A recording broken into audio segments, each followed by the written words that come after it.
Thank you, Madam President. First of all, I'd like to begin by welcoming our newest member of the Senate, Senator Jean-Pierre from the People's Republic. Very interesting. And of course, our students have left, so unfortunately, I didn't get to welcome them.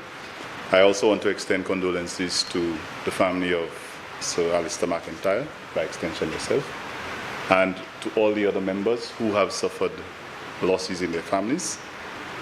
And I want to say that this year, being the third opportunity to debate the Appropriations Bill, I want to thank the Leader of the Opposition for affording me the opportunity to do so.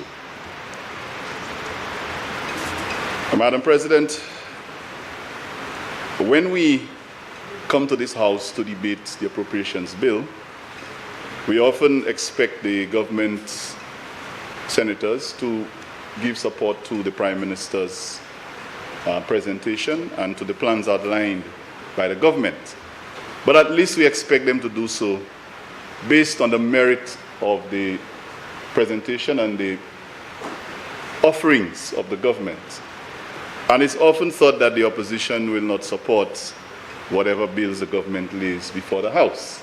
And again, it has to be based on the premise of the quality of what is presented. I await the day that I'll be able to stand in this honorable House and support such an appropriations bill or any other bill. But for today, Madam President, I'm afraid I am unable to support that bill.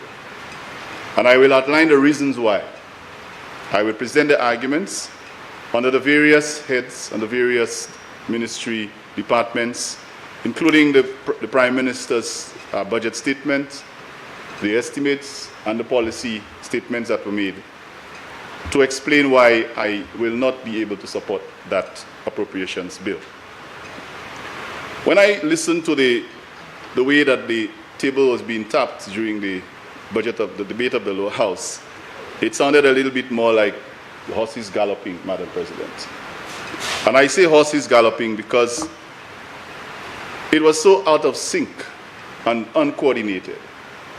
And I think it was a true representation of what we were being presented with in this honorable House. Whatever was being presented was so out of sync. It was all over the place. It was not coherent. And so I can see why the members were not even able to coordinate the support that they tried to give to the Prime Minister. I came over here, Madam President, and we were in this upper house. I listened to the government, the new leader of government business, attempt to make a presentation and present the bill. And Madam President, it was even worse. For some reason, there was no conviction. She looked very flat. I don't know if she wasn't feeling well. It was as if there was very little interest, uninterested. And I was a little worried for a minute, but I think over lunch I realized that she's okay. So I'm very happy to know that our dear colleague is fine. Madam President, the estimates of expenditure for any fiscal year is basically a fiscal plan that the government presents on how it is going to deliver for that financial year. And the government will always attempt to explain through this fiscal plan how Senator it breaks down. Let us stick to the substantive debate and not as to the physical comportment of the members of the Senate. Oh, okay. Which I deem that to have been, your prior words to have been. Oh, very well, Madam President. Thanks for the, okay. All right, so I was moving on from this area. And yes, as the government presents that fiscal plan, we expect there to be some evidence of vision, planning, and implementation to come. And so the government went ahead and made a few pronouncements. And I'll begin with one of them, and that was the reduction of taxes. We heard many times in this honorable House that the previous government had overburdened the nation with taxes. And this government is not about a government that imposes taxes. And the first order of the day was to reduce VAT by 2.5%. Well, Madam President, as soon as that was done, that was one reduction. And we were promised further reduction that has not come.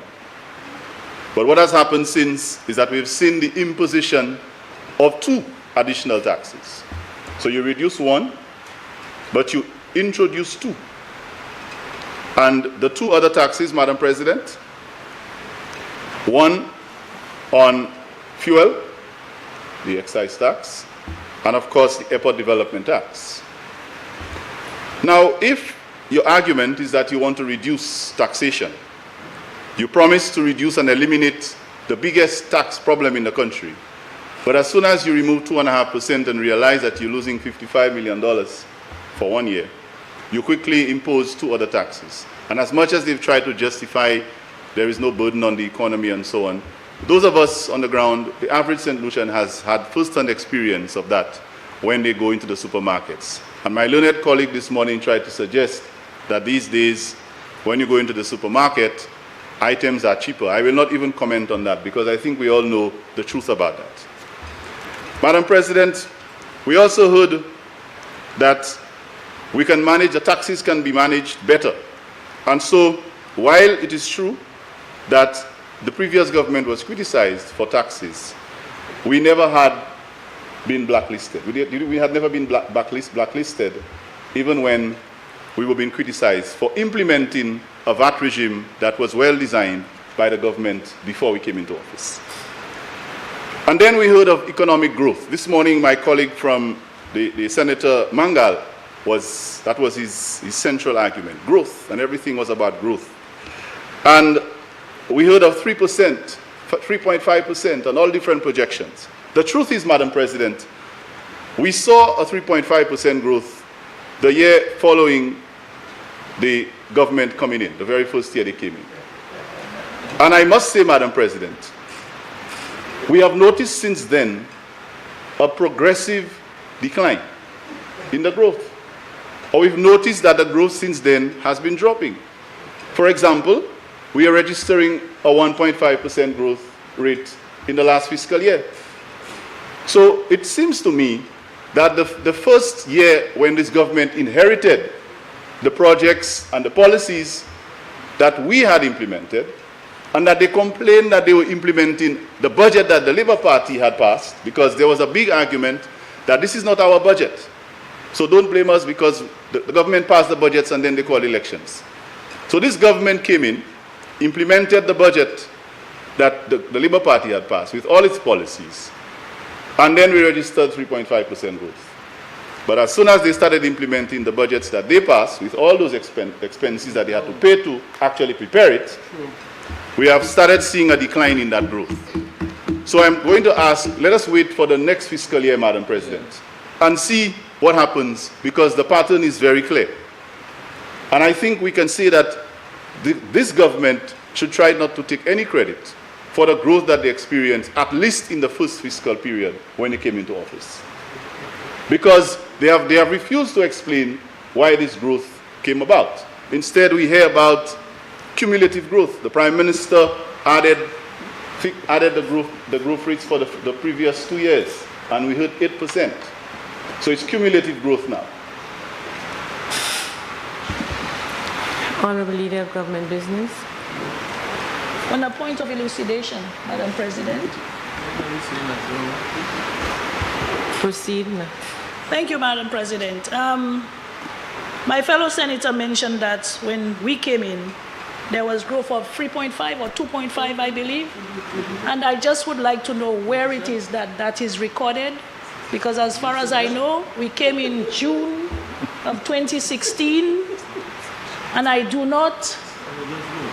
am aware that there was a 0.9% growth, and we started almost at the beginning of that fiscal year.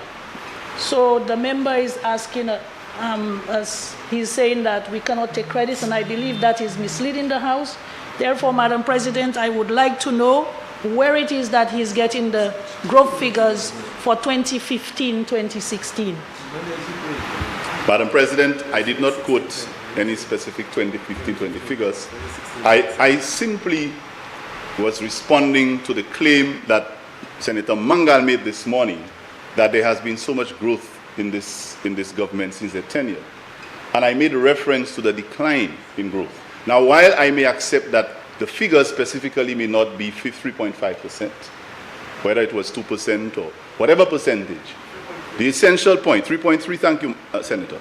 I was basically responding to the Senator's claim that this government had registered all this growth over the last 3 years. And my essential point was that while this is being said, there's been a steady decline in the growth rate. So, if that was misconstrued, that was not my intention. Madam President, Senator Mangal. On a point of elucidation, Madam President, the figures quoted of 3.3% growth was for the year, the real GDP for the year 2017. The general elections was in June 2016. That is an entire 18 months thereafter, Madam President. So that was not under a budget of a 2016-2017 cycle. The 2016-2017 cycle ended in March of 2017. So to try to take credit for the following 9 months of a 2017 year to state that it is because of the policies or what you had in your 2016-2017 budget is really misleading, and I think clearly that the member on the opposite side cannot say that the opposition should take credit for that real growth. And certainly, real growth in 2018 had also happened. Thank you. Madam President, I don't know why I've only just started, and I think the points of elucidation are being abused.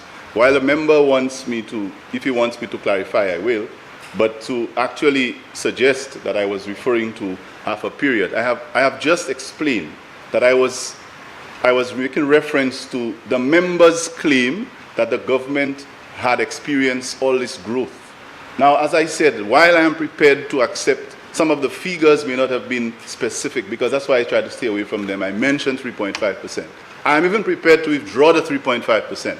But my essential point is that while the government is trying to take credit for consistent growth, I am saying that the longer they have remained in office, the more the growth has declined. Now, Madam President, I'm keeping my eye on the time because I've had 2 interruptions in less than 5 minutes. Nonetheless, still on growth, Madam President, there was also mentioned this morning by the leader of government business that the growth that we have experienced is people-centered growth. But, Madam President, I want to say that if you say that the growth is people-centered growth, I just want to go a little further with the people-centered.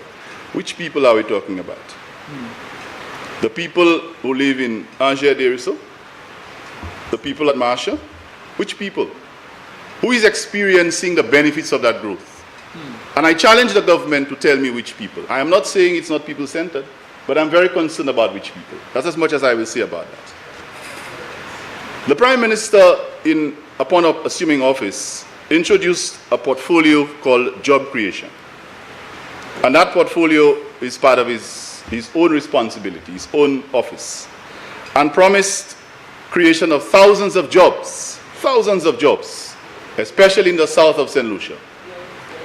And Madam President, it seemed to me that the plan was DSH. Now, I ask, where are these thousands of the jobs that were promised? We heard the Prime Minister mention that unemployment dropped by 2%, and I'll get to that.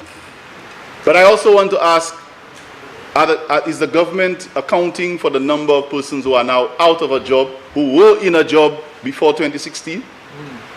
Yes, job creation, it sounds nice, and I'm always happy when there is opportunity to create jobs.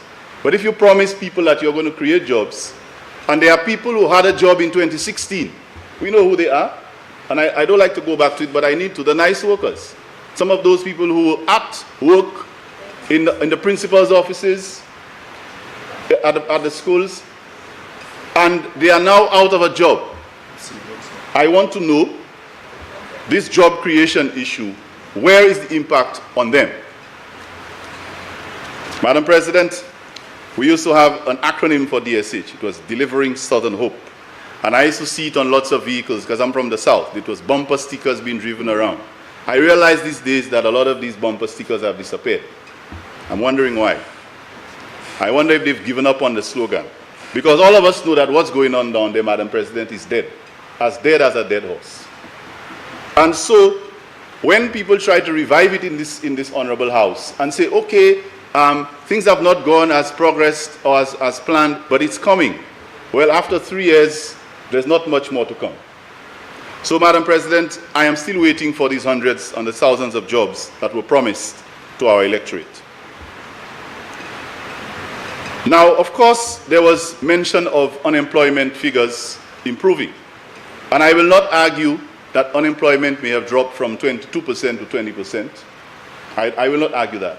But I will also state that in this very same statement, the Prime Minister did indicate, and he had to admit, that youth unemployment was at 30% or thereabout. So that youth unemployment was still very high.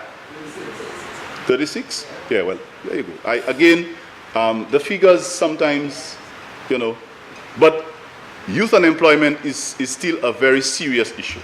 So while we speak of unemployment generally, we need to be very careful that we address the issue of youth unemployment, which is a critical issue that usually results in social problems, crime, and deviance, idleness, and again, a lot of it falls into the lap of the Minister for National Security, Minister of Health, Minister of Justice and Social Equity.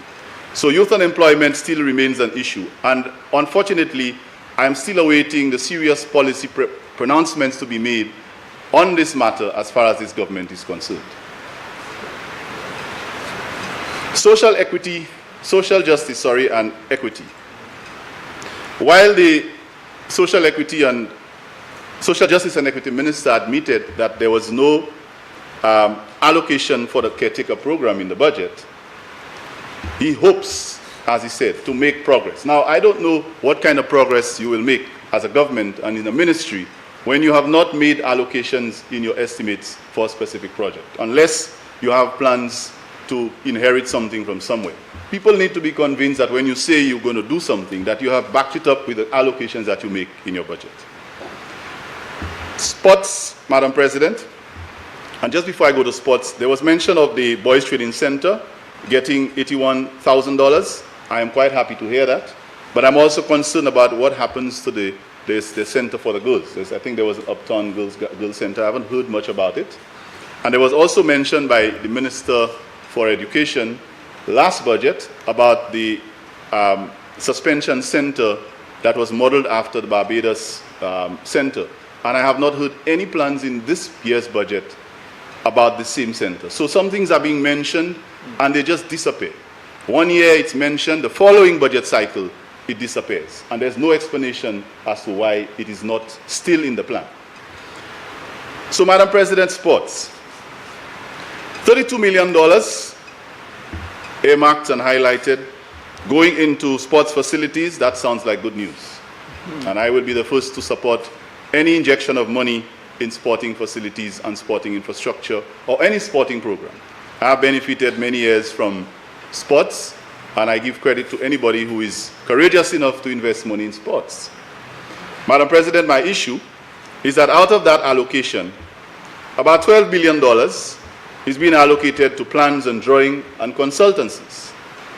And the remaining $20 million out of the 32, I am still not sure if it is for sports infrastructure, if it is for programs, because in the budget, there is no clear policy again, or policy statement about how these monies or where these monies are going to. What we know for sure is that 12 million is being allocated for sporting, for plans, drawings, and consultancies. And I think we all know the issue of consultancies here. When we hear consultancies, what we know it means. Now we continue with the area of sports, and it has also been noted that while these consultancies are being paid for, what we seem to be getting out of it, or at least what we're being promised, is the artificial turf issue, the elite athlete development program, which was mentioned by the minister. And I haven't heard any reference made to some of the essential needs of the sporting fraternity. One of them, Madam President, is one that I benefited from growing up as a young man. And it's a very simple entity, and that is club structure and management. We understand the issue of volunteerism and the benefit and the value of sports clubs and organizations in the various constituencies. As a former PS of sports, one of my colleagues there will appreciate how important these organizations are. In fact, the Ministry of Sports went ahead to have them registered under the ministry for legitimate purposes, and that I agree with. But we have failed to inject any kind of serious investment in those organizations. While they are voluntary, they require a lot of capacity building, training, and support, because young people who are going into sports clubs and sports councils, they are volunteers, and they don't always have administrative skills. They don't always have the knowledge and the capacity to manage those things. And what you have is that in many communities, these organizations are formed, but after a little while, they just fall apart. And while we're spending $12 million on consultancies, I think we can spend some money on building the capacity of our youth and sports programs and youth and sports organizations in the communities. We had an issue with the elite athlete development program. This has been on the table since the last government was in office. And I heard it mentioned. I am hoping that it will fall in line with the point that I just made. Because to develop elite athletes, there must be support from the community level, from the school level, and then you move forward. Now, Madam President, if you are planning to develop sports infrastructure and invest $32 million in sports, there needs to be some kind of nexus between the Ministry of Education and the Department of Youth and Sports, if you want to deal with sports development. Sports, successful sportsmen and women in St. Lucia, the Darren Samis and the Laverns and those people, they do not emerge from the sky. These people come from communities and they go through the school system. About 98% of our junior athletes are in school. And how can you effectively manage a sports program if there is no nexus, no connection between what is going on in the Ministry of Sports and what is being done in the Ministry of Education? And the previous government had a very good plan going on when we had those coaches being paid through the NICE program, affiliated with the schools and giving support to the PE teachers and the principals to help develop our athletes. Right now, you just have one or two gentlemen trying their best to cover the whole line. And it's not coordinated, it's disjointed. And so sports development is suffering. You don't get athletes at the highest level, you have to start from the base. So there's no comprehensive sports development program in this government's budget. Now, Madam President, we heard a lot of praise being given to a gentleman, and I will take liberty to mention his name because it's a positive thing. I hope he doesn't mind at all. Mr. Kent Crafton. He got praised for doing great work on the playing fields in Debara, in Balata, in Beausejour, and so on. Yes, that is great news. But who are we giving the responsibility to upgrade our facilities? Who are we giving the responsibility to deal with, to spend $12 million on sport infrastructure? A Packer company? Where is room for people like Mr. Kent Crafton? I need us to know, St. Lucians need to know that it's not going to be a pastor that you might call him and do a little something here, a little something there. These people are St. Lucians who are competent, regionally and internationally acclaimed, and they need to participate more fully in those kinds of programs, especially when you're going to put that kind of money forward. I'm not saying that if there is a skill that is needed, and it's not available locally, that you can't hire foreign labor. I have no problems with that. You can bring in foreign consultants to do things that are not available to you locally. But if it is available locally, make use of it. So I think we need to have greater participation of our competent people in those areas to help to build our sporting programs and infrastructure. So, Madam President, there was mention of making our education system relevant. When I get into education, I will expand a little more. But if we want our education system to look like it's relevant, and people go through that system and they develop certain competencies, why is it that we're not making use of those? That we're not making them feel that they came through our system and they are competent and they can get to do the things that we are spending money for other people to do? Kent Crafton was a classmate of mine at Castries Comprehensive. And I'm sure as an alumni, we would be all proud. We have about 2 other members of the very same school sitting in the Senate. We would be all very proud knowing that the school my dear colleague had to walk to, you know, is the school that produced people like him. And they can participate fully in the investments in this country. That is my issue. I am not against bringing foreign brains and foreign competencies. That is fine. But before you do so, make sure that it's not available here. If it's available here, then make use of it. Madam President, I think a government needs to have a social conscience. And in everything we do, whether we spend money or not, there must always be the demonstration that the government has a social conscience. And it's very sad that in this budget, we still did not see an allocation for the distress fund. And we've heard of several incidents. In fact, I was at a fundraising activity on Friday because a young man from Diga lost his house and all its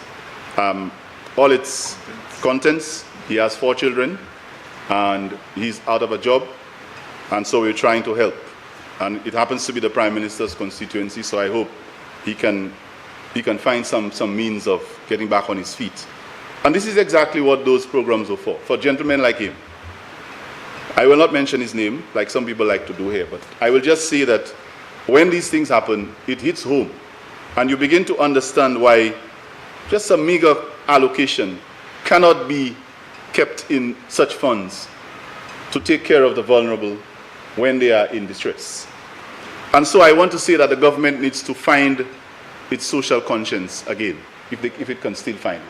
Find your social conscience and show that the people who are vulnerable are people too. Madam President, a government always should, if it doesn't say, but it should, have a vision. And it was said here, it has been many times, we have a vision.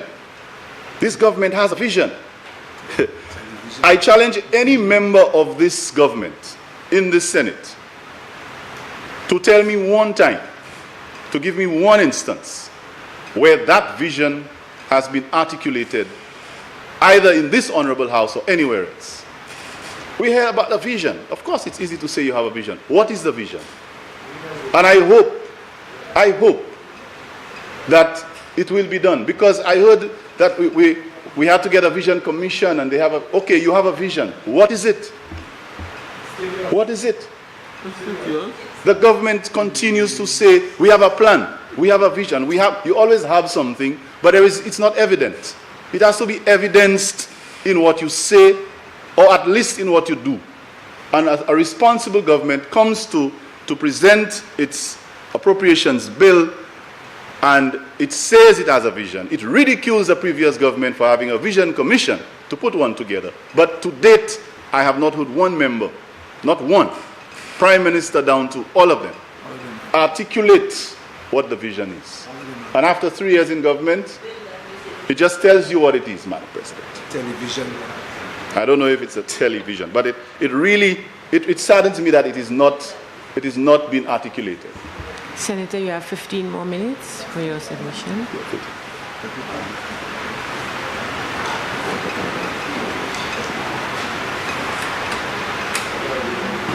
Madam President, I would like to invoke clause 45(3) and ask an additional 30 minutes for Senator Guibion to conclude his presentation.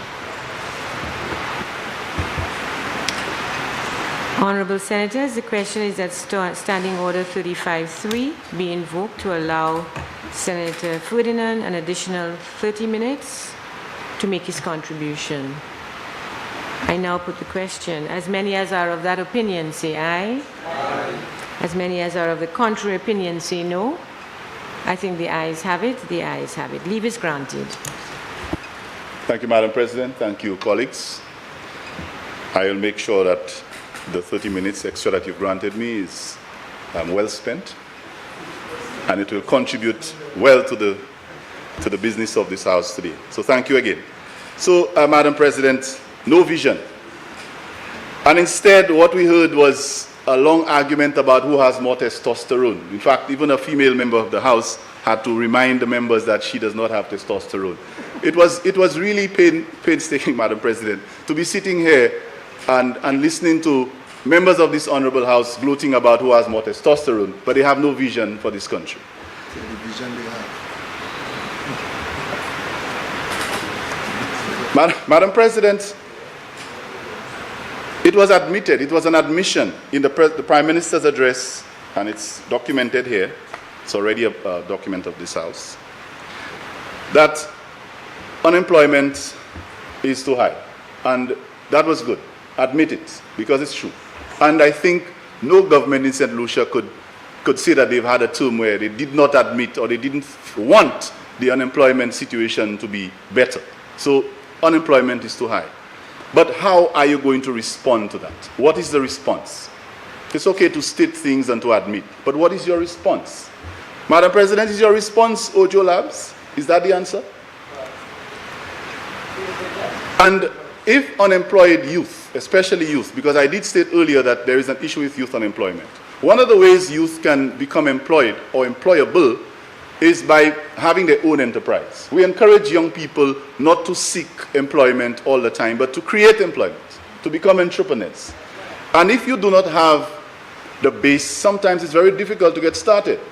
And one of the things I encourage my students to do, and every young person I can interact with, is to be able to find means to sustain yourself. And one of these things that allows you that kind of latitude is to be able to own real estate, to be able to own a piece of land. And young people listening should take that very seriously. It's not about buying a car or spending your money on clothes and shopping online. Owning a piece of your country's real estate is very important to helping you form a base from which you can build. But Madam President, if we want to help young people aspire to be able to become self-employed, they need to be able to access and purchase and earn a piece of St. Lucia. And what this DSH thing is doing, especially in the South, is not helping that cause. Because the lands that are being leased or that will be leased, or I hope it never happens, but can be leased, is land that can be accessible to young people in the South. So when you come and tell young people in the South, you're there for them and you want them to grow and this, and you need to be able to help them understand that one of the objectives is for them to be able to own a piece of St. Lucia. And it must be through means that make it affordable and accessible to them. Because not all of them can go to the bank and take a loan. Some of them need the assistance of Proud and other organizations like that to be able to own land. But I'm afraid it may not happen with the way we're going. Now, Madam President, we heard about the announcements for the horse race, track and so on, the horse races, and I don't want to say too much about that. I just think that it's getting funnier and funnier every day. So I'll just move on. To healthcare, Madam President. The Minister of Health happens to be a member of this Honorable House. So I believe I would get some response, hopefully, to some of the issues I will raise here. We are told that there is a national health fund that will be set up to fund health insurance. Now, these are the Prime Minister's words. And Madam President, we are now in the third year of a government in office. What was your plan for health? On the verge of completing your third year, you are now mentioning that you are going to try to put a health plan in place.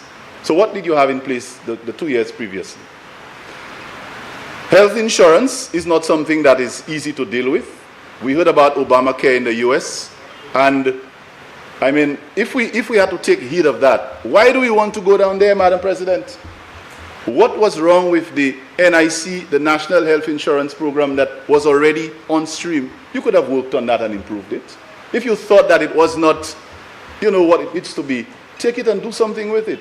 You're going to get health insurance for 160, 170,000 St. Lucians. Where's the premium coming from? I think the government needs to be very careful when they keep going back to this health insurance thing. And in the third year of office, you're still talking about putting plans in place to do it. You have not made any strides yet. I'm not sure anybody is buying that, Madam President. We have issues where people who cannot afford health care have to maybe stay home and perish because they know that if they have to make the first step, they may have financial commitments that they cannot meet. And we know of the more able-bodied people who can access healthcare overseas. It's not normal and simple for those of us in certain situations. Now, this morning, I was very amused when the leader of government business, who happens to be the Minister of Health, attempted to tell the students that they can have their parents access certain medical services at OKEU. And I'm sure this time I'm not going to be misquoting her, but I will just give my own response to that. You are telling students who are from Beaufort, the children are from Beaufort, Madam President. I don't know if she was speaking generally, but she was directing the statement to them. The children are from Beaufort. Their primary health care, their main health care provider or service center in the south is St. Jude Hospital, not OKEU. So you're telling the students from Beaufort that they need to get their parents to take them to OKEU? And what are you doing about St. Jude? That's where they're supposed to go. These children are from PI, from Beaufort, from Grace, from Latuni. These students, that is where they will go. So I'm not sure what the Minister of Health or the leader of government business was doing when she was advising that the students ask their parents to take them to OKEU for specific, services. I didn't quite get that one. Now, what it tells me is that there is no clear strategy for health, and that I think by now St. Lucians are very clear in their minds that there is a crisis. Now, we know that there is still a mystery surrounding the completion of St. Jude, and I will not stay on it. I think my colleague went in depth on St. Jude. I heard the last pronouncement was 18 months, so let us wait and see. Education, Madam President, happens to be an area that I'm always very concerned about. In the budget address, Prime Minister indicated that education was not meeting the needs of youth and the workforce. And that I agree with. I must say I agree with. Our education system has a long way to go if it has to provide for the needs, the demands of the workforce and the educational needs of a global citizen. And again, Madam President, if that is the case, what is your response? What is your response to that, unfavorable predicament? Is it to find money to finance salaries of workers in a private company, rather than find that money to put proper classrooms at a school like Miku Secondary, which is in the constituency of the Minister of Education? A classroom was knocked down, Madam President, since 2016 on the Form 3 block of the Miku Secondary School. And to date, there's grass growing there. That's a school I worked at. I visited very often. The students of that school still have to go to classes in the Miku Primary School, Madam President. Some of them have to go to the adjacent building that was there for the district office. Form 3 is our entire Form 3 group. Every child who goes to Form 3 for the last 2 years has to go and find classes in another place. And you're serious about education and curriculum development, and you can't even deal with a school in a constituency of the Minister of Education? How long? I remember the minister mentioning that she was going to scrape up some funds. I think she made a pronouncement in this budget, but it's been 3 years. Madam President, how do you respond to the education not meeting the needs of our citizens and our young people? When the Binfield Comprehensive School, and thankfully the children can now get some news. I heard that there's going to be the block constructed. They had to deal with, the parents had to agitate. I made a statement in the press. There was uproar in the south. There were implications for the children's school choices for common entrance, for them to get a block built to accommodate the Form 1s coming into the school. You want to expand tertiary education, that is great news. But what are you doing about the situation as is? There are children who are coming into a new secondary school and they have no classrooms? And you're serious about education? Well, Madam President, I must remind the government that if they can find $5 million or so for CHTTI, for a training program where there's no accreditation, I think it had to be stopped. I think that money could have gone into the built-in classrooms that accommodate children from Grace, from Deriso, from Miku, and so on. Now, Sir Arthur Lewis is a key component of our education system, a key entity, especially when we speak about tertiary education. And I think we have heard a lot about University College and expanding our tertiary education in St. Lucia. We've heard a lot about it. But at the moment, Madam President, do you know that there are members of staff of Sir Arthur Lewis whose offices have to be in a conference room, sharing space, and I'm talking about people at grade 15, you know, middle managers at that level. And we want to talk about tertiary education, and Sir Arthur Lewis is the closest we have to that. So if we're serious about Sir Arthur and serious about tertiary education, let us begin to show some slate. Now, the Center of Excellence for Arts and the Center of Excellence for Sports was mentioned again, and I think it was mentioned from 2017. The Center of Excellence for Sports is supposed to be piloted at the Grosile Secondary School from Form 3, and I welcome that. I look forward to that. Although I'm very skeptical about the plans they have in place for the students, because it's similar to something like boarding school and it's very complex. But I have not heard anything about the Center of Excellence for Arts, which was supposed to be at the Angers Secondary School. And it's not in my constituency, but it's in the constituency where I live. And I'm very concerned about what has happened to it, because it seems that those two were on parallel, but now we're only hearing about one. So somebody needs to say something about the Center of Excellence for Arts that was supposed to have been on stream at the Angers Secondary School. I certainly didn't hear it from the Minister of Education, so I hope that it will be clarified before. Madam President, on to infrastructure. Madam President, this morning, I'm very happy that my colleague senator is still sitting in the House, so I want him to listen very carefully as I address this. This morning, I heard what I can call the very best argument that you could ever present to cover possible corruption and procurement when our senator delivered his address. And I'm very careful with my words here.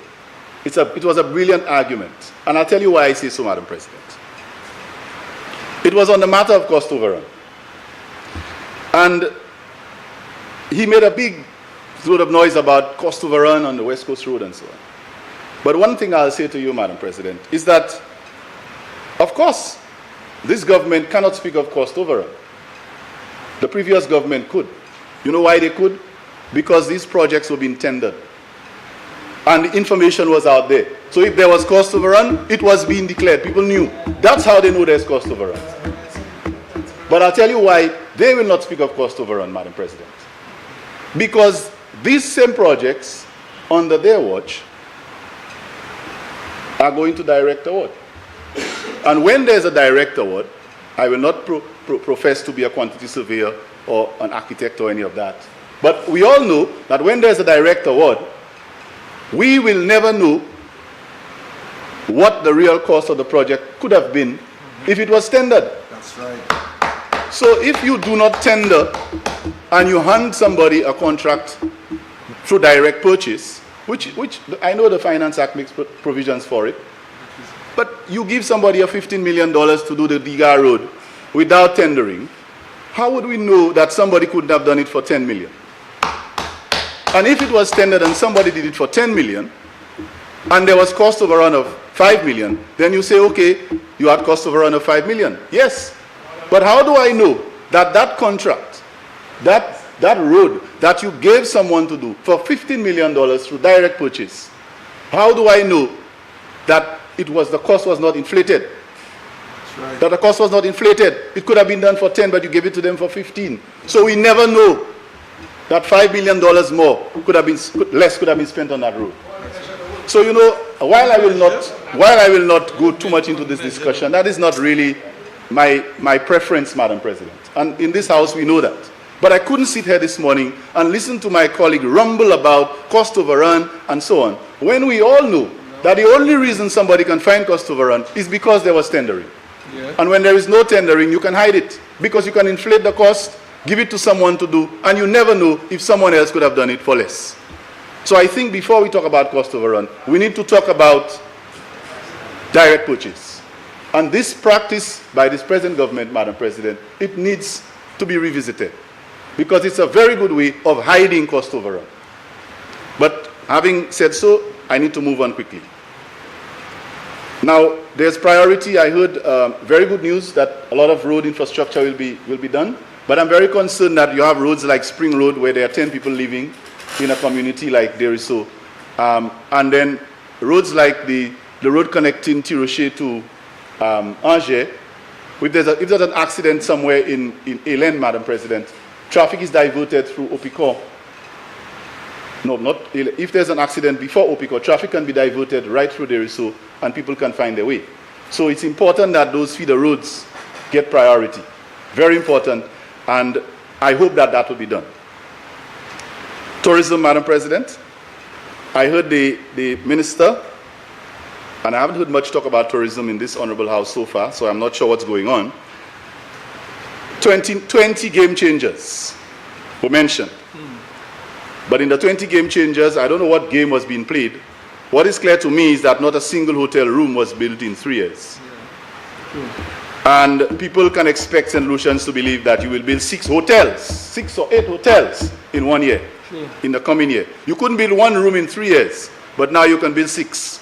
And I think we've heard about those 6 hotels many years before. So let's move on, Madam President. Now, what about jazz, Madam President? What has happened to jazz? We're now approaching the month of May, and we used to be getting all the lineups and the main stage and all the... What has happened to jazz? And what has happened to Soleil? What's going on with Soleil? Last time I was in the Honorable House, there was so much... Soleil was the big thing. Everybody was Soleil, Soleil. I have not heard any... Not even the term has been mentioned this year, Madam President. What happened to it? Was it because it was a miserable failure that we changed the brand? Anyhow. Agriculture. Agriculture. The PM brushed for agriculture in about 30 seconds. I don't mean to exaggerate, but it was very short. And there was no specific, with all the talk I heard this morning, and the Minister for Agriculture was in the gallery, my good friend, and I'm not sure if the members were trying to impress the senior member by giving him all the praise. But if all the praise that they gave him, Madam President, I have not heard one specific projection for the production in agriculture for this fiscal year.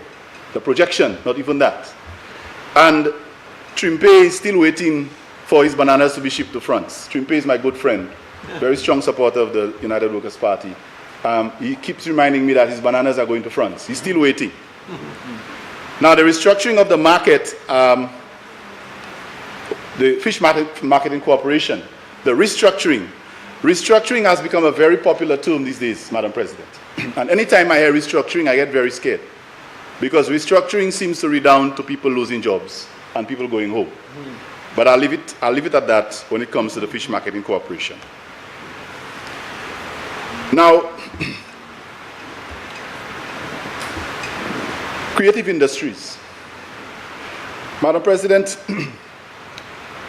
on this one, I think I'll be correct if I say 90 seconds was spent on it in the Prime Minister's address. Creative industries. And I think a colleague of mine, just a few, the previous speaker here, did mention that it appears that it's an appendage, and I would like to agree with that. Creative industries is one of the means by which we can relieve our youth from all the situations that the leader of government business described that cause them sometimes to go the wrong way. And I empathize with young people. I will not lay blame on them. They need us to provide them with opportunities. And one of them is creative industries. But when you hear this government speak about creative industries, you wonder, what is in this budget? I heard that there's going to be a recording studio in Dennery and one on the Mall. And is that it? So that's it for creative industries? Well, what about expressive arts, Madam President? As part of the curriculum in schools? I'm not going into that. What about expressive arts? Right now, CXC is offering theater arts as a subject in secondary schools. That is where children begin to learn the art of drama and expressive skills and begin to develop their creative talents. It is actually in the curriculum already, but we're hearing about curriculum reform and so on, but there's no talk about what we can do to improve the theater arts component in the schools. Now, because of theater arts, I think we can get some other Nobel Prize winners, because we have had one in the area of theater and literature. That is the Nobel Prize winner for literature, our own Honorable Derek Walcott. And of course, it was not in poetry, as one person once said, it was in literature. And the arts has really not gotten a fair share of this pie in this country.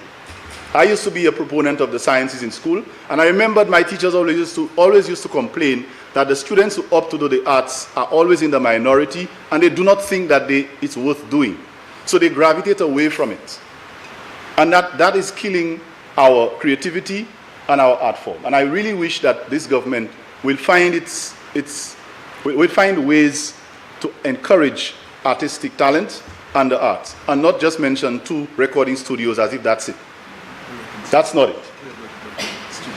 Equity and social justice. I'm hearing that the minister responsible in his delivery mentioned that he's going to have town hall meetings to tell his constituents what he has done. If you have done your job, I don't think you need constituency town hall meetings to tell your constituents. I think, your work should be able to say that. And the announcement of thumb drives to be given. And when that was said, you could hear the tapping of the... Madam President, I cannot use the term here because it's unacceptable. But it was really a disappointment to see honorable members ready to knock down the table because a member mentioned giving thumb drives to students. You know, you're giving thumb drives to students, and that's a big thing, but you're taking away laptops. You took away laptops and you're making a big set of noise about thumb drives. You see the kind of, the mind bending there? And something that is far more valuable, had far more potential for a child. A thumb drive is an accessory to a laptop. But you take away the laptop and you give them thumb drives, and we're supposed to be jumping in the air for that. Foreign policy, very quickly, Madam President. I think our country needs to stop flirting, and I think it's very dangerous to be flirting with what we call the Lima Group. I may not be a very experienced politician or parliamentarian, but I think from my own vantage point, we need to be very careful what kinds of world organizations and what kinds of influential groups we associate with.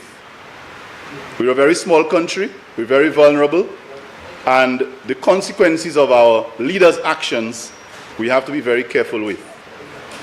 And we are part of a legitimate organization called CARICOM. We're very proud CARICOM citizens. And if CARICOM has a position, I want my members to listen very carefully, my colleagues, Madam President. If CARICOM has taken a position on foreign policy and diplomacy, we as an OECS country, we're not a big fish in CARICOM yet. We need to be very careful what we do in response to a position that CARICOM has taken.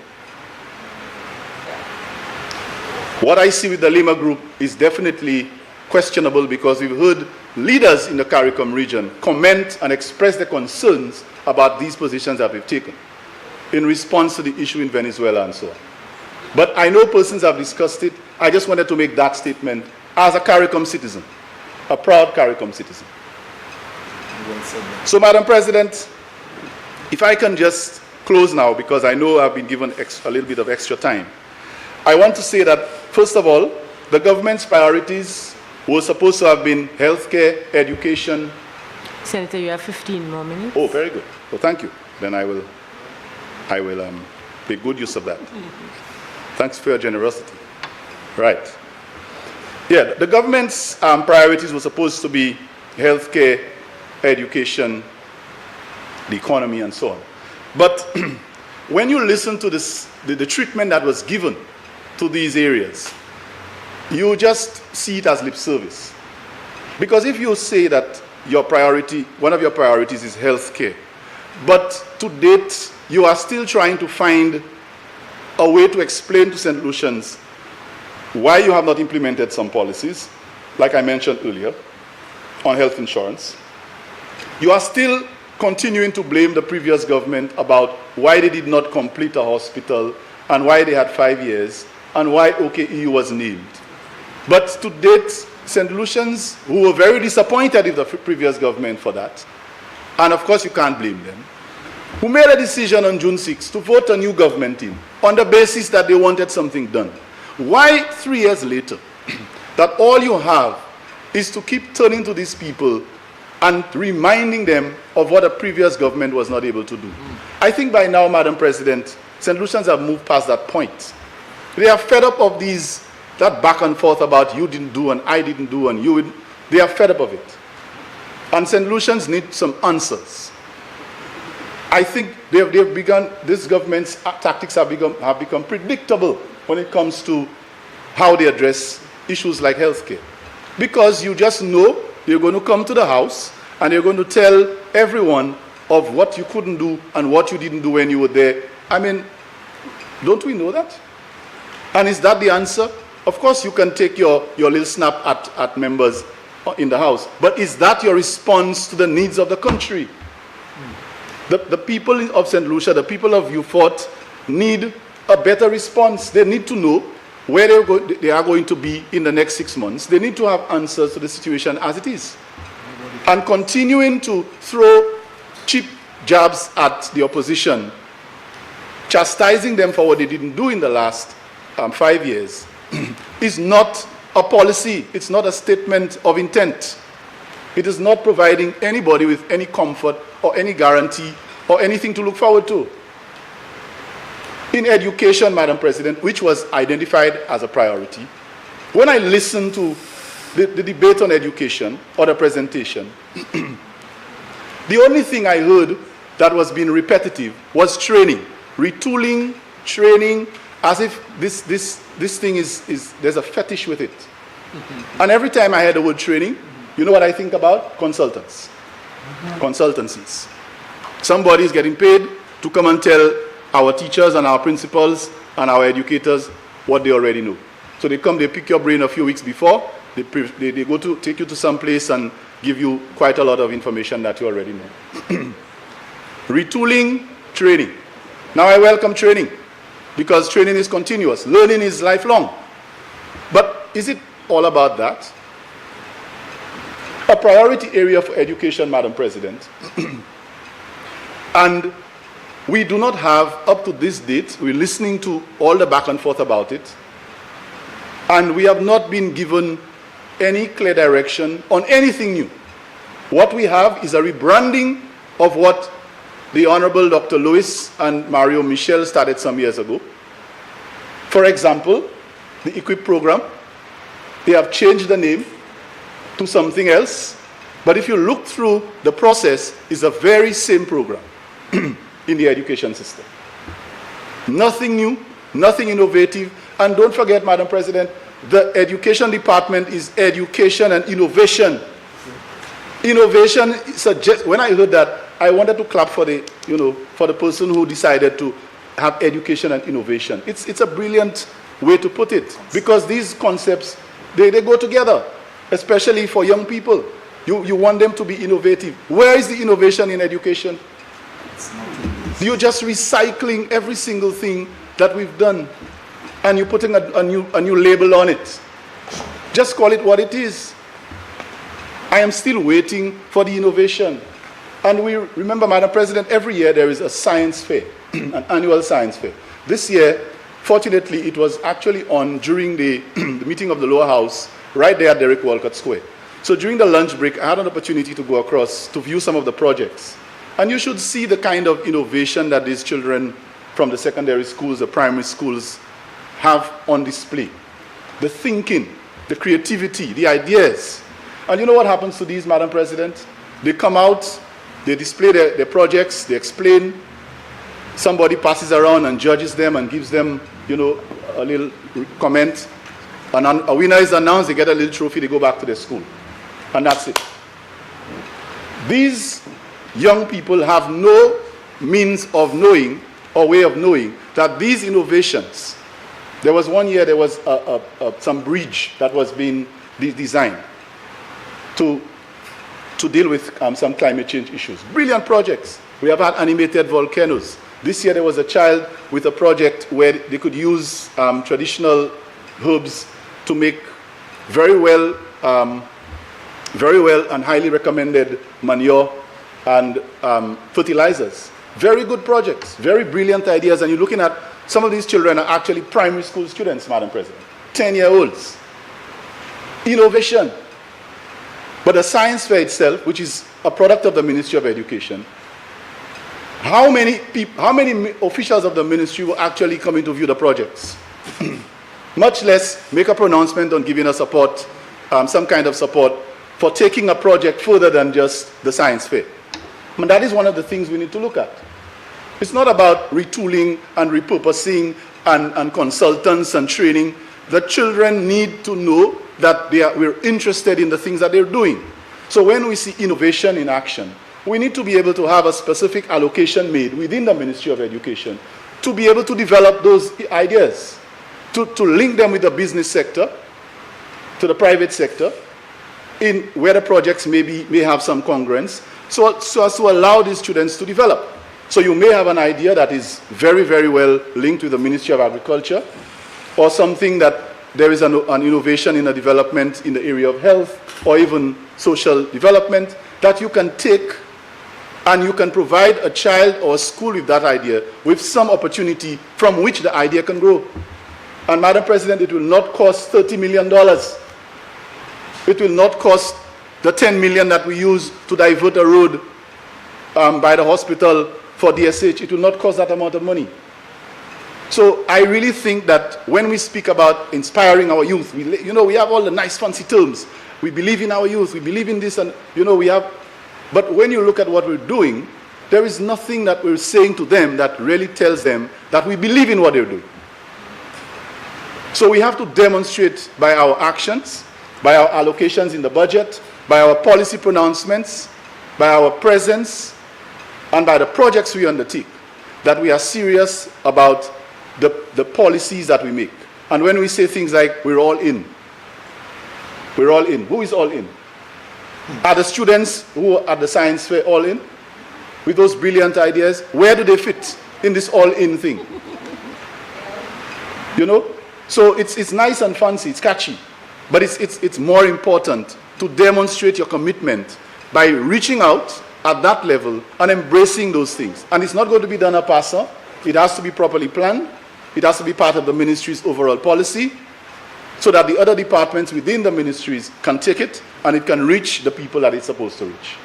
So I think I need to wrap up here, Madam President, by saying that I would have liked to support this budget and the appropriations bill if there was some semblance of creativity, vision, reality, and a demonstration that it is based on the government's intention to improve the lives of the average St. Lucian. At the moment, Madam President, I'm afraid I don't see that. I wish the government well in its implementation.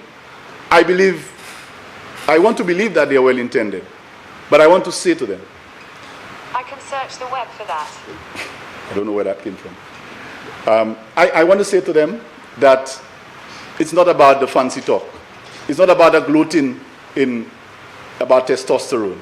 It's more about the actions and the clear policies that are articulated to inspire people in this country that this government can work on their behalf. So with that, Madam President, I cannot support this appropriations bill, and I would like to close my argument on this. Thank you.